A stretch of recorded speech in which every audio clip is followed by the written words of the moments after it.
Maraming kwento na yun eh.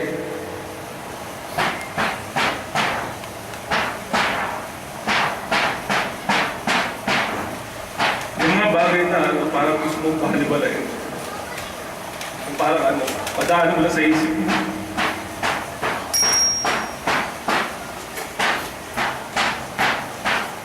Pero hindi mo siya maisip, hindi mo siya pigilan hindi mo siya hayaan lang na hindi mo maisip.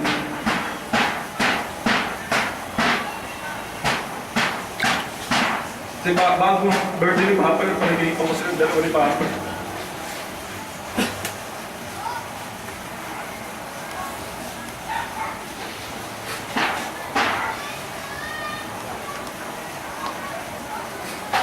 Kinakata pa nila yung yung dalawang bus na kinakata sa akin ni Papa yun. Silang dalawa ni Mama Daday. Kasi pag nakakita ka ng malungkot na bagay, hindi ko talaga tingnan, nakakita ko yung picture ni Mama Daday.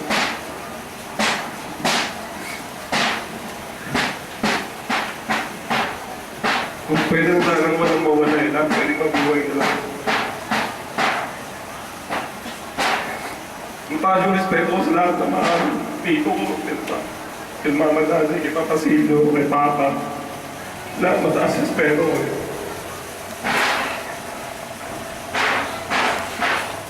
Kaya, hindi nabi ko sila pinagdadasal. Bago mo matulog dahil sa talaga ako lahat. Halos lahat na kamag-anak ako pinagdadasal ko eh. Sana okay sila lahat. Walang problema. Sa kung nakakarinig ko ng balikan, hindi ko talaga pinabali ko wala ako lang. Pero pag may mga ganitong pagkakataon na pwede mong sabihin yung nararamdaman mo, bigla ka nila pupo ko eh.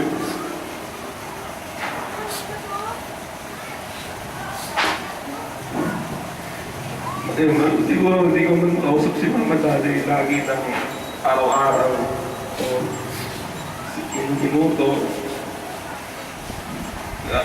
Kasi pasalamat ako sa lahat ng ginawa niya sa amin. Lalo sa amin, nagpapilan ni Papa. Kay Mama, sa akin, kay Tuto, kay Che, kay Kuya. Marami siyang hindi lang tulong ginawa niya actually. Kasi naalala ko sa Mama Daday, pag nagbilat kami sa MP, okay pa siya, wala pa siyang sakit.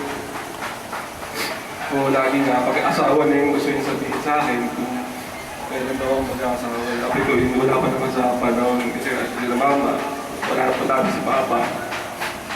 Nga, makatulong muna bago natin naisipin natin. Yun lang, kapasalamat ako sa lahat ng tumulong niya sa amin. Yung mga kwento galing sa kanya, nakulito sa amin ni Papa. Yung mga turo rin na galing sa kanya, nakulito rin na kay Papa. Na tumaan din sa amin. Araw-araw namin namang nasa isip yun. Saka nasa puso yun. Yung mga payo, yung parang hindi pwedeng bayaran. Yung mga payo nilang tama.